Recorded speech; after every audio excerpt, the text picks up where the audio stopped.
મારું નામ પ્રભુભાઈ પ્રેમજીભાઈ દડગા, ગામ બિદડા. અત્યારે મારે તાલુકા પ્રમુખની જવાબદારી. આજે અમે મામલતદાર શ્રીને ઘઉંની જે ખરીદી છે, ઘણું ટાઈમ થઈ ગયો, ખરીદી કરવાની બાકી છે. જ્યારે પણ અમે રજૂઆત કરીએ ત્યારે એ કહે છે અમારી પાસે બારદાન નથી. ધારાસભ્યને પણ મૌખિક 2-3 વખત રજૂઆત કરી, પણ એ લોકો પર સંતોષકારક કોઈ જવાબ અમને મળ્યો નથી. એ સંદર્ભે હતો. બીજું, હવે પાછું બાજરીનું પણ સમય થઈ ગયો છે, એનું રજીસ્ટ્રેશન જે છે એ પણ થોડુંક સમય લંબાવવામાં આવે.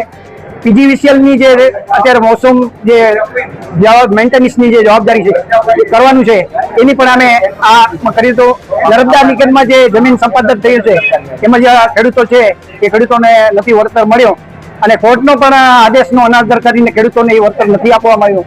એ પણ પ્રશ્ન સાથે અત્યારે અમે ભારતીય કિસાન સંઘ માંડવી તાલુકાના કારોબારી સાથે મામલતદારશ્રીને આવેદનપત્ર આપ્યું. મારું નામ પરસોત્તમભાઈ પોકાર. અત્યારે કચ્છી ભારતીય કિસાન સંઘ કચ્છ જિલ્લાના ઉપપ્રમુખની મારા કને જવાબદારી છે. તો અત્યારે અમે ઉપસ્થિત ખાલી ઘઉંની જે ખરીદી છે ખેડૂતોનું અત્યારે 843 જણાનું રજીસ્ટ્રેશન છે, અને 2 મહિના થઈ ગયા, હજી સુધી ઘઉંની ખરીદી થઈ નથી, અને બારદાન હજી સુધી બારદાન નથી આવ્યા. જો ખેતી પ્રધાન દેશની અંદર જો ખેડૂતોની આ હાલત હોય તો આપણે શું વિચાર કર્યો, શું આપણે કરી શકીએ? તો એક તો પેટ્રોલ ડીઝલની અત્યારે ખેડૂતોની ખેડની સમસ્યા છે.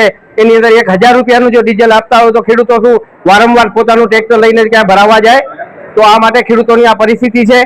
અત્યારે ખેડૂતો જો અત્યારે બાજરીની પણ અત્યારે 1 તારીખથી શરૂઆત ખરીદીની થાય તો હજી બારદાન નથી, તો ઘઉંનું હજી એક દાણો નથી લીધો, તો એ ક્યારે ખરીદી પૂરી કરશે એવી અમે વખતો વખત ધારાસભ્ય શ્રી અને આગળ પ્રશાસનને વખતો વખત રજૂઆત કરી, પણ નથી નિર્ણય આવ્યો.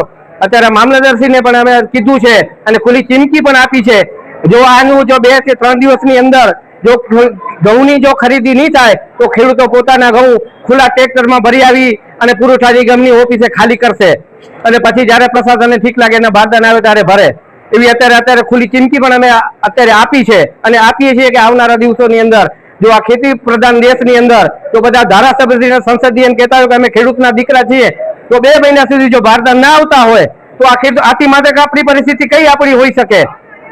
આ અમારો આ મુદ્દો છે. અત્યારે ખેડૂતોની સિઝન છે, અત્યારે રાસાયણિક ખાતર, પાયાના ખાતર તરીકે જો ખાતર પણ ઉપલબ્ધ ન હોય તો આ ક્યાંનું ઓલું છે? તો અત્યારે તો આનું પરિણામ પણ આવનારા દિવસોમાં સરકારશ્રીને ભોગવવું પડશે.